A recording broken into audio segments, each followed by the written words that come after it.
விழித்தெழுவாய். சிவாலயங்களில் அமர்ந்து தேடி வரும் அடியவர்க்கு தனி கருணை பொழிந்து வேண்டும் வரங்களை வள்ளலாக வழங்கி அருளும் காருண்ய தெய்வமே.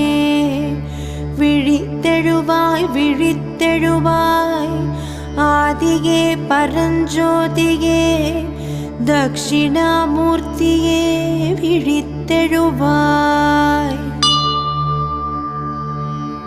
ஆலமரத்தின் கீழமர்ந்து நான் மறை 6 அங்கம் முதலானவை கற்றுணர்ந்த வல்லுணர்களுக்கு வேதங்களுக்கு அப்பாற்பட்டதாகியும் இருந்த உண்மைகளை உள்ளபடி